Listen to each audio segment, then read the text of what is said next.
everyone. Welcome so much. Thank you for being here tonight. We're just going to take a couple minutes or a minute to let everybody file in to the webinar. Hey everyone, welcome. It's good to see you. It's really Evelyn. It's really Evelyn. We found her. She has joined us. Yay, so thankful to have you both here with us tonight. So yeah, we're just going to let everyone file in. Andrew, Evelyn, you look great. Glad to have you. Oh, did you just, so something happened to Erica. So I guess Evelyn and I will pick up. Oh, I was muted. Oops. All right, everyone, thank you so much for being here. We're just going to let everyone file in. We've got a lot of people coming to this event tonight. It's our grassroots event this evening with Evelyn and Andrew. We're going to ask them anything.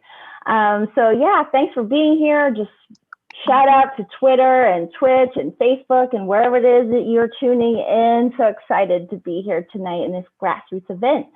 I think we've got maximum capacity right now. Would you like to get started, Andrew? Of course. Hey, Erica. Hello, everyone. Thank you for being here. So pumped. Thank you to my incredible wife, Evelyn. Let's give her a round of applause. Yay. Can we hear it? I don't know. I guess there's like, well, we can sense the enthusiasm through the chat, among other means. So happy to have you all here today. It's been a big day for the campaign. We qualified officially for city matching funds. Yay. Now, nothing's a sure thing. And, you know, when you have something at like city matching program, we were very, very confident. And thrilled that we got, I think something like $3.7 million in matching funds that we are going to treasure. And thanks to you guys. Yeah, thanks to you guys. So thank you so much. We also found out where I'm listed on the mayoral ballot, and I am last in terms of it's like if it were alphabetical, you know, how Yang ends up at the bottom. But it's not alphabetical. It was random. Yes, but it's not alphabetical, it was random. I think that's a good position to be. I agree. Either at the very top or at the very bottom and not sandwiched somewhere in between. And the science bears that out because everyone is very, very, very wise. So it turns out, not shockingly, the best place to be is in first position. But then last actually is perfectly normal. It's acceptable. The place you don't want to be is right in the middle, because people have a harder time picking out your name. So we'll take last in this case. Yay, last! Yay. So those were positive developments for today. Some other good stuff happened today. Good stuff happens every day here on the mayoral campaign. And I have to say, this race is now in the third quarter. What I mean by that is June 22nd is the primary, but early voting starts 10 days earlier on June 12th. So how many days is that from now? Something like 58? 58? 58 until early voting starts? I think that's right. Yeah, that's right. 58 days until early voting starts. That's like this, am I right? It's like 8 weeks from now, and then people can actually vote in this election. And you know we're going to go bananas in that 10 days where it'll be like, hey, have you voted? Have you voted? And I think this should play to our strengths as a campaign. But it's right now. I mean, this is not quite the home stretch, but it's right ahead of the home stretch. Absolutely. Hey, I just want to do a quick shout out. We have a couple shout outs for people. Lynn from New York for donating. Thank you. Yay. Thank you. I just wanted to remind everyone that this is a fundraiser, and when you are ready to donate, you can go to yforny.com/donate and send in some money. I think on our live stream, you can see a progress bar. We have a goal to meet. So send in, click. Emoji running? Is it one of those? I don't think we have the emoji this time. Oh, I love Andrew. So Erica, fire away with a question. Let's get some questions in. All right, let's get some questions here. So fun. So thanks for having me back. I am so glad you're back, and I am going to get you some questions. Yay! Okay, so make sure, people, that you put your questions in the chat so that we can get these asked. Okay, so Yael asks, do you feel that the lack of in-person schooling this year has caused harm to the city's children? As mayor, what would your plan be to ensure that our children are back in school this fall in person 5 days a week? Oh, I really like where Yael's coming from.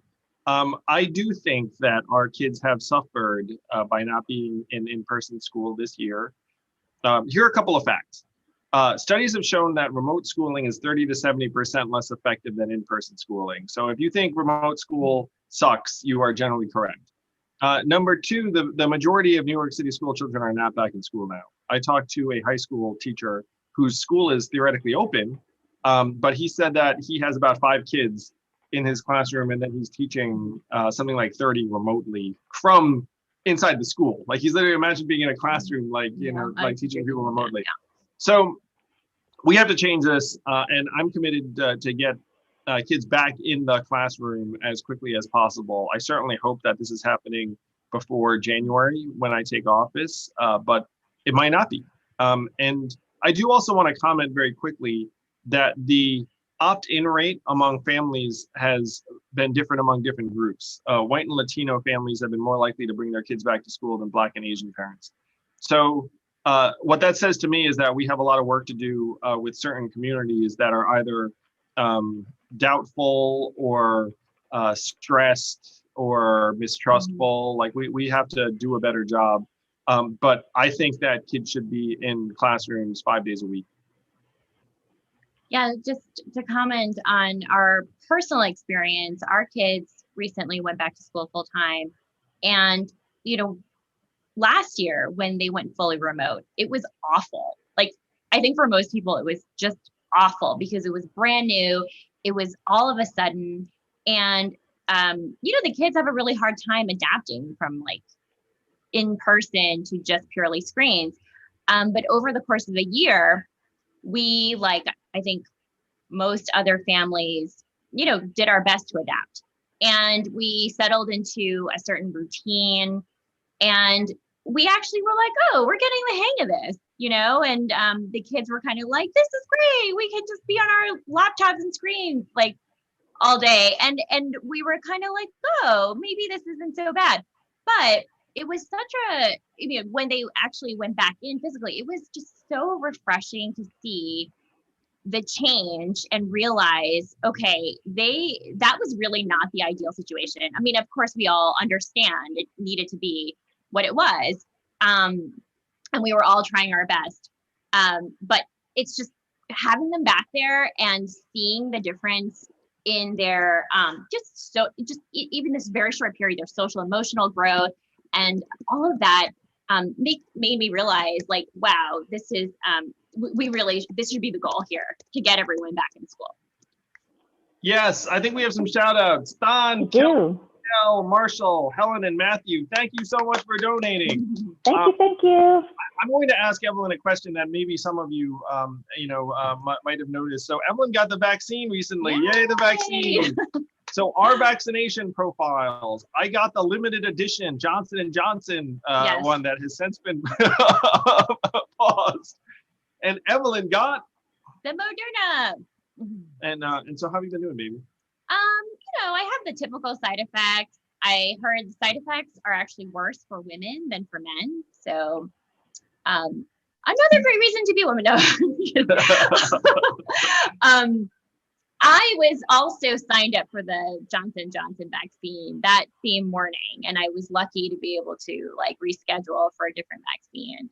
And I'm hoping that everyone that got the Johnson & Johnson vaccine are doing great, and that they're not having any issues because, you know, with Andrew getting it, obviously we were just a little bit like, oh, wow. Oh, yeah. You got the one that was recalled. Also, check it out. I'm drinking water from a Yang for NY water bottle. You can get one. Available? It's available. And some of you know I had kidney stones recently, so I've been drinking a lot of water. and the people around me too are like, water? And I'm just like, don't mind if I do. And then I'm like, I must swill one of these like every hour to observe. Yes, drinking water, very important. I have a question here that's specifically for Evelyn. Lori asks, what hair products does Evelyn use? Her hair is awesome. And I would agree. Very shiny. Oh, Good hair. thank you. Thank you. You know, I use all kinds of products. But I think what I can't live without is dry shampoo. So I've used maybe like a dozen brands of dry shampoo, but I can't live without it. So cleans your hair and gives you volume at the same time. Definitely have volume. Andrew, what hair products do you use? Sorry, I'm just finishing a question to Linus. Oh, okay. No problem. I'm doing some multi-channel action. No one wants my hair products. No, that was kind of a joke, but okay. Paul Mitchell tea tree shampoo. Yeah, that's pretty much all I use. Wow, so specific. It's very. I went to a stylist and they gave it to me and I liked it. I liked the way it smelled. I liked the way it felt. And I said, sure. It even felt a little bit Asian. Tea tree. All right. Claudia asks, what is your faith tradition, if any, and how do you think about spirituality? Ellen, would you like to kick off? Sorry, what was that? Your faith tradition. Oh, I'm a Christian. I identify as a Christian. I sort of identify as a bad Christian. No. You know, I'm not very good about going to church regularly or, maybe most of the things I'm supposed to be doing. But yeah, I think that faith is really important, and I try to instill it in our kids. Yeah, I think that's one way where I'm excelling. Oh yeah, so cute. The other day we were lounging around at night, and then one of our boys said, like, "Mom, can you say a prayer for the family?" I have them into prayer right now, which I think is really awesome. So for me, I was brought up in a secular household, but I'm very grateful to Evelyn and to her faith for the role it plays in our family. And I think that it's a tremendous source of strength for a lot of people, including our family and all of us. Thank you. That's wonderful. I just want to remind everyone that we do have a goal. We're trying to hit 5K. So please donate. We're at $882 right now. So we need you to donate. Shout out to Greg, Toby Chukwu, Josh, Joseph from Woodside, and Darby from Manhattan. Thank you. You all are tremendous. Thank you for that. Thank you. So I'm going to go through some of the campaign stuff, the finance stuff. So we are still in a phase where everything from a New York City resident gets matched 8-to-1 up to $250. So if you give $10, we get another 80 from the city. If you give $20, we get 160, et cetera, et cetera. You can do some math. Yeah. But so this will continue through not that long from now, honestly. And so we're pushing very hard to get New York City small donors. So if you're not in New York City and you donate, thank you. Still counts. If you're in New York City, it does have a little bit of extra oomph. So spread the word. Really grateful. Tell your friends and family. Yeah, tell your friends, like, hey, you might not think it makes a difference, but if you donate $10 to Yang, the city will give the campaign $80 more, and they'll be like, what? And then you'll be like, yeah, I know, trust me, because we still have a ways to go to reach the city matching limit, which is 800K, I believe, of small dollar donations, and then we get an 8-to-1 on top of that, so it's 6.4 million on top of that. And at this point, am I right? Most likely voters are still undecided. So we have the most work to do right now in this period, reaching those voters. So thank you, guys. Thank you. Incredible. Excellent point. We do have a lot of undecideds out there, so we got to stay busy. Bobby asks, do you have a position on the therapeutic use of mushrooms? I am for the decriminalization of psilocybin mushrooms, in part because there are people that I know that have experienced very positive effects therapeutically. And when I was running for president, there was a military veteran who swore that it was the only thing that saved his life. He said that he was suffering from trauma and tried everything under the sun, and then it was psilocybin mushrooms that stabilized him. And if you hear that story, you think to yourself, wow, we really should make this available to certain populations at a minimum, because there are people that it is really helped. And so I would explore that here in New York City, applying that. My administration would decriminalize psilocybin mushrooms. Thanks, Andrew. I have a question here. Hayden asks, Evelyn, what did Andrew first tell you about his plans for running for mayor? What were your first questions or thoughts for him? Well, it wasn't so much that he told me he was going to run for mayor, because it was much more of a discussion. And, Andrew would not be running for mayor right now if it were not for this pandemic and all the suffering that we've seen throughout the city. I mean, months and months ago, before the pandemic hit even, people had raised the mayoral, the New York City mayoral race as sort of a possibility. And I think Andrew had always said, like, I'm not going to run just because I can win. It was always,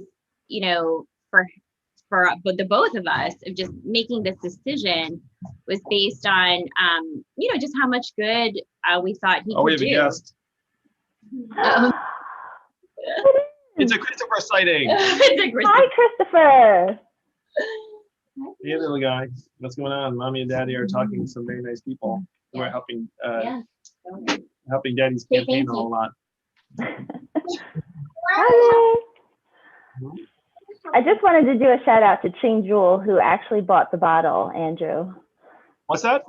Ching Jewel bought a bottle. I just wanted to give that shout out. And Ching made an incredible documentary about the Yang Gang that has won awards. I think you might have put a message in the chat. So grateful to you, Ching. You've been incredible since the presidential, and I thank you for it. All right, I've got a couple more questions here. Sarah asks, what are your thoughts about the homeless who are more prevalent in the city than prior to the pandemic? I got distracted. What was that? Sorry, Erica. I can read it again, no problem. What are your thoughts about the homeless who are more prevalent in the city than prior to the pandemic? This is a major problem. When I was in Jackson Heights the other day, there was a group of 4 homeless men who were not quite terrorizing the neighborhood, but not terrorizing the neighborhood. They have called the authorities and not gotten the right level of response or help. I've committed to reducing the level of street homelessness by 50% or more in my first term. And I know it's doable because I've talked to the people and the workers and the organizations that are actually interfacing with the street homeless. And right now the standard just isn't right, where if someone does not say like, hey, take me to a shelter, then they stay on the street. But in the past, if someone was frankly in need of mental health resources or substance abuse resources or medical attention of some kind, or they're unresponsive, then we brought them to a hospital, stabilized them, in some cases gave them back whatever meds they might have been on, and then brought them to a better environment. And that's what we should be doing with the people that are homeless right now in New York City. That there's no need to accept it. It's just a policy and leadership failure, and a failure to invest in the right resources to help them. No one thinks they should be on the street, including them. You know what I mean? Like that. Like if they know there's like a better environment, like a safe haven bed or supportive housing, I believe we could help reduce this pretty quickly. I know we can reduce this pretty quickly because, again, I've talked to the organizations who are doing the work, and they say, look, if you do these things, we can reduce the number of street homeless pretty quickly. And I'm excited to do it because it's a human issue, it's an economic issue, and at the margins, it is a public safety issue. The vast majority of homeless people are not, violent in the least or harmful, but like every once in a while, someone is mentally ill and does something really, really negative and harmful. So I'm just going to say, if you like what you hear Andrew talking about, we need you to donate so that he can become the next mayor of New York so that we can solve these problems. That's what we need. We're at 2,066 right now. We've got a ways to go. Keep donating, folks. Keep donating. I got another question here. Paolo asks, what do you think can be done about the increased harassment and/or violence against people of Asian background? Obviously, this question is very personal to me and Evelyn. The elderly Asian woman who was beaten just 2 blocks from here, across the street from where our children play. And so I commented to people that that could easily have been my mother or Evelyn's mother, because they also are elderly Asian women who walk that block and could have been attacked unprovoked. I'm going to share a story with you all that you know part of, but might not know the rest of. So a number of weeks ago, when I was on the Staten Island ferry, a man with a stick attacked the photographer who was with us, and I intervened in that and de-escalated the situation quite quickly. The person was clearly mentally ill, but the police then talked to him, and he wasn't violent at that moment, and so then they let him go. And I'm not sure what the right move there was. Unfortunately, 3 weeks later, that man attacked an elderly Asian man on the subway, like the person who attacked the photographer. Now, if you see that, you think, well, you know, like this was a racist crime of anti-Asian violence, which it very well may have been. Though the photographer that this man attacked on the boat was white, and he was definitely mentally ill.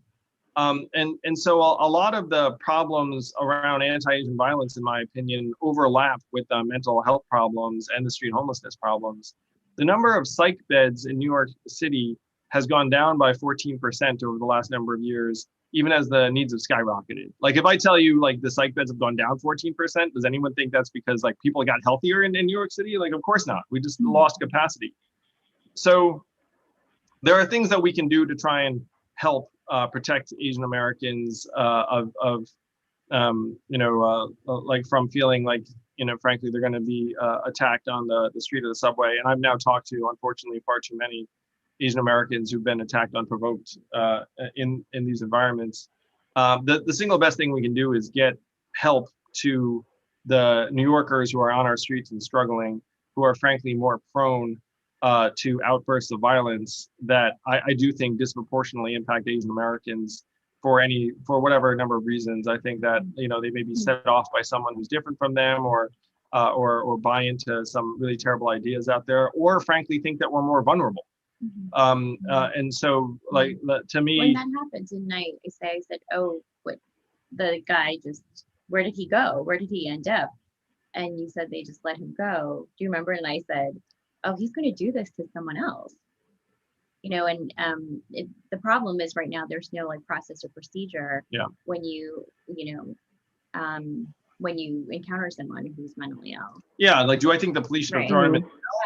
Probably, like, no. But like, do I think that they should have brought him to a mental health professional who would like be able to treat him? Yes. Like, would he have willingly done so? Probably not. And so that's where the situation becomes really difficult. But in that case, you know, we have to do more than frankly wait for something. Make mental health treatment desirable in some way. Or in that instance, you know, like we almost certainly should have tried harder to get that man help. Not even, you know, frankly, like discretionary help, but like, hey, like, we'll let you go, but you need to come with us and see this person. Right. You know? That's what I mean. But though there's no process or procedure for it right now. Yes. It's either I throw you in jail or I let you go back to the street. Yes. Magdalena, Megan, and Aaron, thank you so much for the donations. They mean so much to me and the campaign. So some more fun facts. We have more donors than any other candidate in this race. I think the last number I saw had us like around 19,000 or so, like approaching 20,000. And what is the all-time record in a New York City mayoral race, Erica? Do you know? I don't know what the number is for the top number of donations. Does anyone know that's on here? Let's find out. I think it's around 23,000, Erica. So I don't know about the rest, right. I sure would love to see us break that number. We're not that far from it. I mean, if we're at like 19,000, we're maybe 4,000 away. So let's get there. Wouldn't that be tremendous? I think we have how much time in this race? We have 8 weeks till voting starts or something like that. 8 weeks, 4,000. That's very doable. We could definitely do it. We could start tonight. Donate tonight. If you haven't donated yet, you definitely need to donate tonight. I do have a couple more questions if you're ready for them. Of course. Hetty asks, what are the areas of criminal justice reform that you will focus on if you are mayor? And what will you bring to the mayor's office of criminal justice to ensure the proper funding is allocated to the various defender organizations? It's a tremendous question. There's one area that I know is under, and there's so many that are under-resourced, but like the legal resources for immigrants and immigrants communities are far lower than they should be. And they run into all sorts of problems as a result. I talked to a man who was coming out of jail. This is not quite to this question, but we need to do more for folks who are re-entering society or trying to reintegrate. He actually turned to me and said, like, hey, will you do more for people like me? And I said, yes, I will. I would consider that an extended part of the criminal justice system because these are people that are exiting. Our goal should be to decriminalize poverty because we have many systems right now that unfortunately have made it so that folks who are awaiting trial or other circumstances that just simply can't pay the necessary fines or to be free are running afoul of our current criminal justice system. And the single biggest thing on tap really is to re-envision Rikers. And I think there was another question about what do I think about the 4 jail plan. So that, and this is one of the difficult things about what lies ahead is we need to get rid of Rikers in its current form. Like Rikers in its current form is not working at all, and it's incredibly expensive. Now the replacement of the 4 borough jails plan, I also think needs to be re-examined. And that plan was approved at a certain point, but everywhere I've gone, frankly, near those sites, there are a lot of people that don't feel like that is the right approach. So a lot of the issues in New York City are these kinds of issues where there's obviously no simple answer, like in that case. But I am confident that we can re-envision / frankly, completely get rid of the need for Rikers and do it in a way that doesn't involve the jails that are currently being presented that some people are very, very upset about. I know that sounds like we're somehow doing magic of some kind, but I am confident. And I'm excited to get to work on finding ways that we can, frankly, replace Rikers with something that New Yorkers are excited about or happy about, or at least, frankly, not angry about. Right. Like maybe excited might be too strong a word, but at least like feel included and not up in arms about. Yeah. It's a tough topic. So I'm going to lighten up the room a little with an easy question. Let's see. Who is your favorite member of BTS? That question goes to both of you. Wow. This is from Shataz. He was asking. Blackpink fans. Would you rather talk about Blackpink? I think. Blackpink.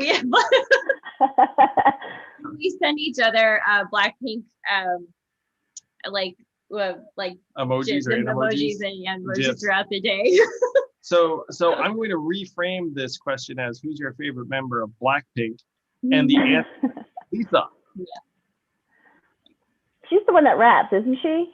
Yeah, she is. Yeah. I think that group truly. When like if they didn't have Lisa, a great dancer. Yeah, if they didn't have Lisa, they would still be fine. But like Lisa really elevates the whole thing. If people are watching this thing, like we have no idea what they're talking about, there's a documentary on Netflix called Blackpink, and it's fascinating. Though I will say that I think that our dedication to streaming services is about to diminish somewhat because we can go outside, we can get together. Like I've seen it all recently. I've been out and about. People are out. Subways are filling up. I've been to ball games, we're going to theaters. You can really feel it. It's around the corner. I've been saying that I think this is going to be the summer of love in New York City because there's so much energy, that people like have been sort of channeling in certain ways, but now I think it's about to come out and get people together outdoors. Especially with everyone vaccinated, get vaccinated if you haven't already. Yeah, It's opened up now. A couple of friends of mine have gone on post-vaccine dates. They said like, I'm vaccinated, you're vaccinated, let's get together. I said, New York really is going to come back because if people are already doing the post-vaccine date stuff, then that's going to drive a lot of energy to New York City. So yeah, super pumped. Summer of love. That's my prediction. Summer I of love love. that. Absolutely love that. We need that so much. All right, I have David says he wants to thank you for today's announcement on placard parking abuse, including the forged placards and moving enforcement beyond NYPD to both citizens and DOT. Did you want to do you have any comments further about that? Yeah, I really enjoyed the parking placard issue. I was talking to Evelyn about it, and it's the kind of, frankly, like soft corruption that kind of can really mess with the culture over time. It opens the door to a lot of other things. Like there have been a lot of New Yorkers who are frustrated, but had kind of given up.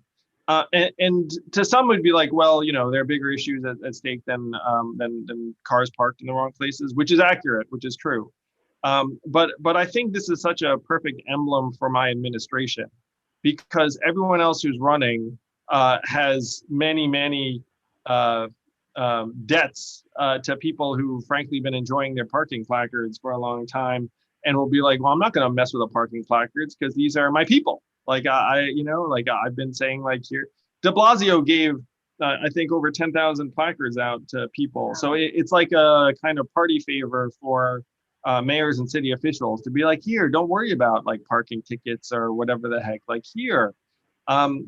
It's been taken to such an extreme, and I'm just the kind of person who can come in and say, look, let's just adopt a more modern technology. They have laminated placards right now that you can actually counterfeit easily. We're just going to put a digital sticker on the vehicle, can't be transferred to another vehicle. The Department of Transportation, you can just scan it. They know who you are, why your car is parked there, and then like we all go on with our lives. And it's only the kind of thing that, frankly, a candidate like me would be championing, because other people would be like, oh, I don't want to touch this because it's going to piss off all the people whose backs I need to scratch.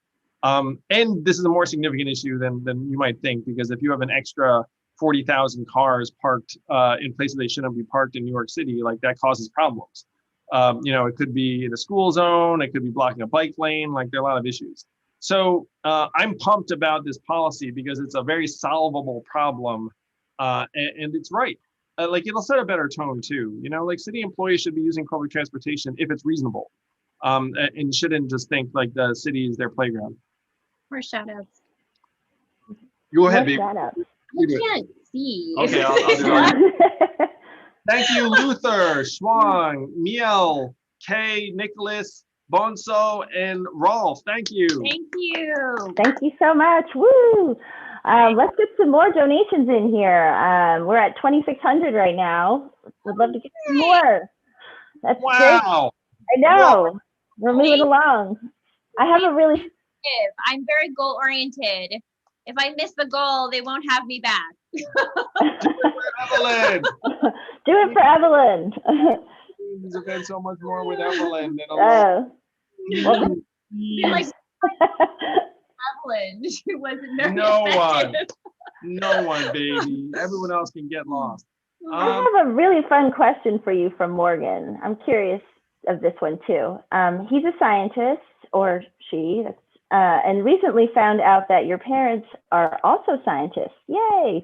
Do you think being raised by scientists helped mold your worldview? And if so, how? Great question. So my father is a physicist. He got his PhD in physics, very nerdy. When I was a kid, I thought everyone's dad had a PhD, which is not right. My mother she got a master's in math and statistics. So not quite a scientist, but obviously very brainy.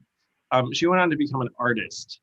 Now, I would hesitate to say that I I was raised in a certain way because my dad, frankly, was just kind of an introverted lab type. And so he would work in his lab all day, and then he would come home, and then it's not like he would talk to me a whole lot about either his work or the world. But I do think his brain wiring, frankly, did influence me and my brother just by who we are. Like, my brother went on to get a PhD in clinical psychology and is now a professor. Being a professor is kind of the family business. You know, when I was young, I thought like maybe, but then I thought, no, I wouldn't be good at it. I wouldn't enjoy it as much. And so I decided to go, you know, toward what I thought was the business world, though that ended up being very different. Oh my gosh, Yang Thank from you. Oakland Gardens just donated $1,000. Thank you. I was literally looking at the bar, and I was like, oh my gosh, it jumped to 4,665, and that's because we got that donation. Thank you so much. Not garden, Oakland Farm. I got to get the town name right. Thank you, Yang. You are a rock star, as is everyone here, as is everyone. Yes, thank you all. Yes. Oh my gosh, we got another donation. Luther Wow. just donated $2,000. Woo! Yay, Luther. I hope you live in New York City. How easy it is to make us happy. All it takes is a significant donation. And then Evelyn and Andrew are like, well, I mean, it's genuinely very touching. Right. It's very invigorating. Confetti. I don't know. So exciting. What kind of behavior would you like from us when you donate? We could be like, hey, kiss cam. Yeah, like when people click on the glasses at a wedding. Yeah. I get you.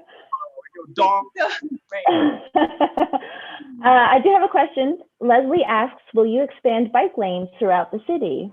Oh, heck yes.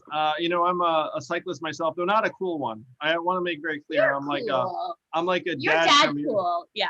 I'm a dad He's commuter like one. with So a there's- kid seat in the back. So there's no shiny or like tight clothing involved. It's just like whatever. You know what I mean? Wait, I have to interrupt. We have to celebrate because we hit the goal. We're beyond the goal. We're at $5,675. Oh. You know what this means? Our goal was too low. No, I'm kidding. Our goal is better than anyone can Yes. imagine. You guys are the best. Yay! Yes. Thank you. Amazing. So exciting. I really do think, because I'm an operator, at least I try to be. The single biggest variable that I see in this race is going to be TV advertising down the stretch. And Scott and Eric each have, you know, $8 or $9 million total to spend, not all of it on TV, but a lot of it on TV. And so if we have a similar amount, I think we're going to win this race. That's the single biggest thing on my mind right now in terms of like what could move the needle.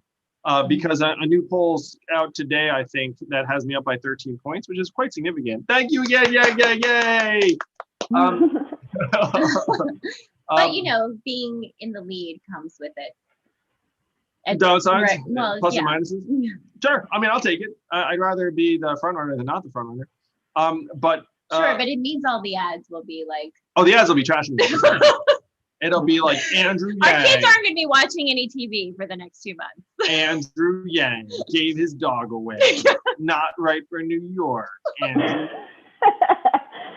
then it'll be followed by like, you know, this candidate, like this candidate, leader, New Yorker. Anyway, sorry. I think I might need to interrupt your on the fly ads here. Zach is asking, I study wildlife biology and I feel NYC could benefit from an urban ecologist. I always feel like politicians don't actually follow what biologists believe about the environment. What will you do to help? I mean, I love the idea of an urban ecologist. I kind of think of New York City as an organism sometimes, you know what I mean? I sometimes think of the subways and bus lanes as like veins and like you're like a blood cell. Does anyone else think this stuff? That's a really cool analogy. I've not thought of it like that. You know what I mean? Like the subway's like a circulatory system. Yeah, and then it you're brings like everyone like in where all the I guess in that, then we're all the blood cells. Well, red blood cells carry oxygen. Right. Like that's what we're doing. We're like Right. carrying Yeah. life. It's Right. like you get on the subway and you go to another place and then you carry life there.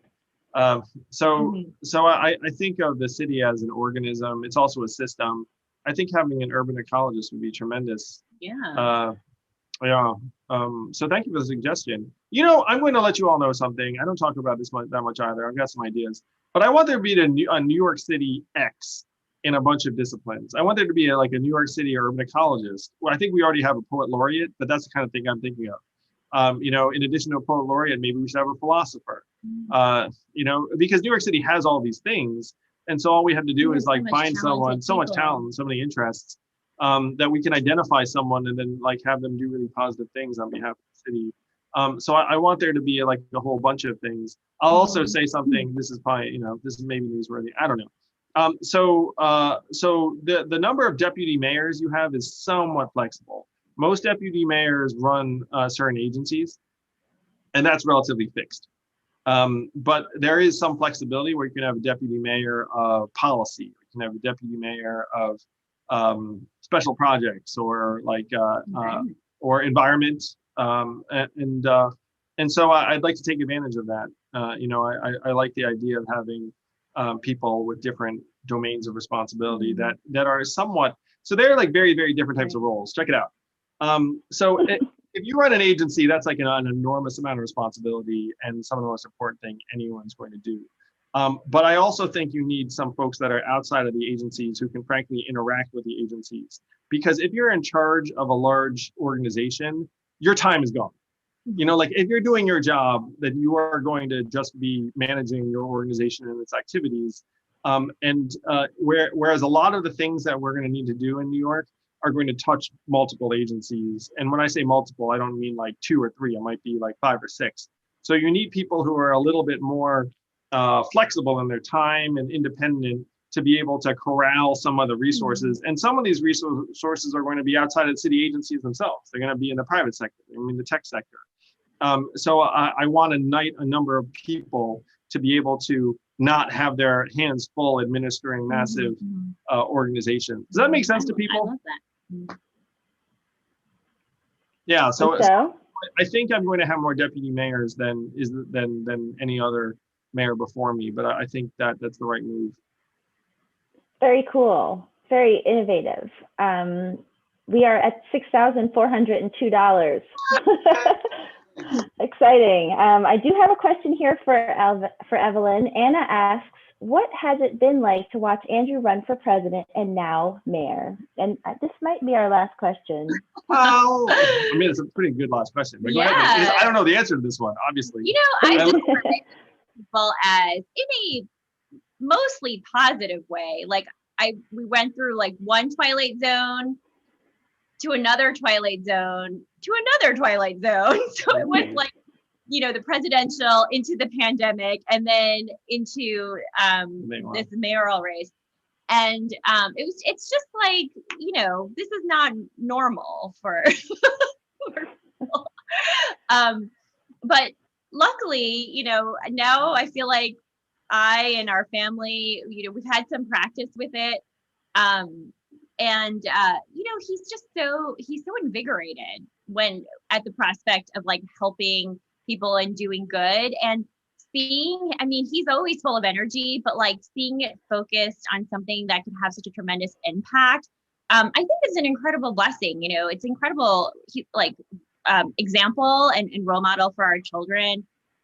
Seeing dad kind of get out there every day and do this and talk about different issues. Yeah, it's really, it has its downsides in that he's gone a lot and obviously there's just campaign insanity. But for the most part, it's when he was in the presidential as the underdog and now in the mayoral as the front runner, it's just been, it's been exciting. It's been exciting and inspiring. So thanks, baby. I just wanted to how incredibly grateful I am to you every day because I couldn't do any of this if not for you. And the family is genuinely doing great, but it's doing great because of Evelyn. So thank you, baby. Really, you're such a rock star and rock. Love you. That's so sweet. Oh, that's so sweet. I feel like I need to turn away. No, that's so sweet. I love that. I'm sure it's so much better to have him running for office in your hometown, you know, like To see the family every morning and night is Yep. tremendous. You know, Yeah. nothing compares That, to that's a big yeah. that. So I Yeah, felt yeah. so bad. I'd be Right. like, it's like Tuesday. I'd be He like, was always hey, in Iowa. I'll be back Sunday Yeah. for half a day before I. No, And he would have to talk about how great the pizza was in Iowa. the And pizza's not. I've had it.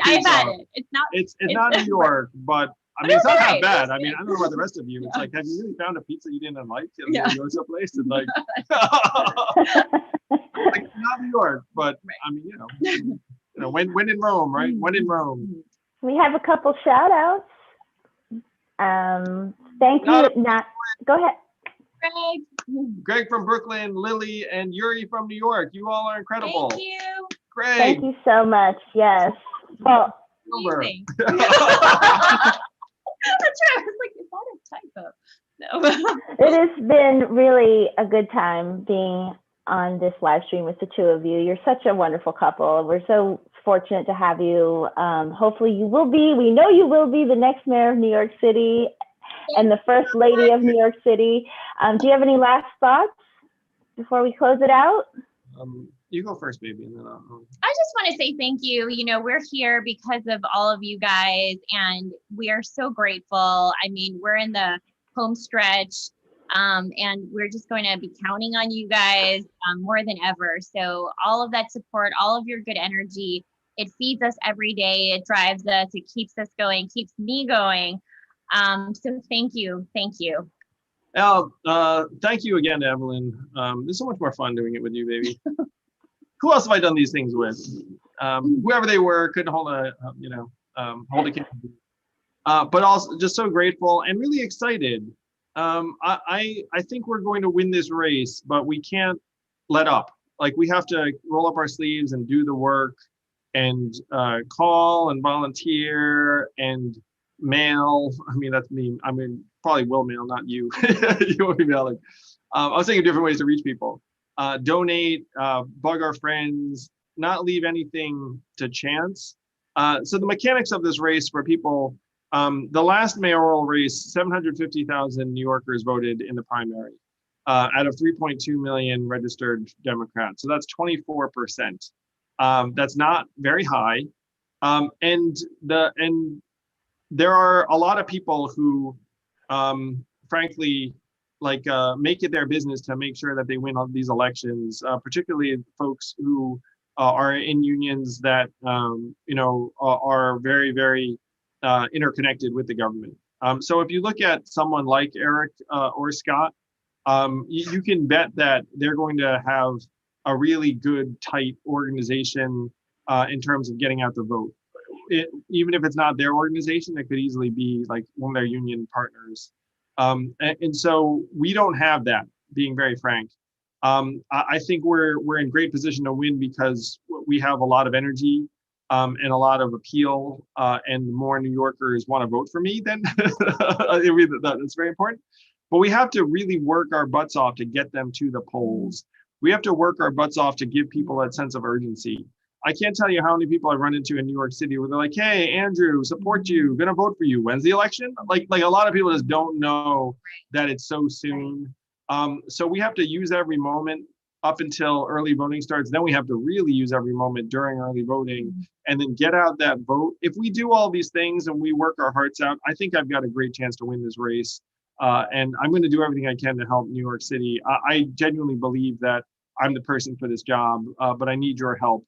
So thank you to each and every one of you for being here tonight, for your help and support. For those of you, I sense there are a lot of you who are volunteers and people who've been working hard on our behalf. We are at about like the halfway mark right now, but we're going to take this thing home if our energy goes up and up and up, and then we peak at the right time, win this race June 22nd, and then get ready to do the really hard work of trying to get New York City back on its feet. But we're going to do it. We're going to do it together. Thank you all so much. Thank you, Erica. Thank you, Evelyn. Thank you, everyone. Let's go New York City. if you're not Thanks, everyone. because it's beautiful. It's getting more and more energized every single day. Thank you, everyone. Thank you so much for being here tonight. If you want more information, go to yangforny.com. If you want to volunteer, we want you to come out and help us get the vote out. It's getting close. So yes, thank you so much for everyone for being here tonight. We'll see you next time. Bye, Evelyn. Bye, Andrew. Bye, everyone.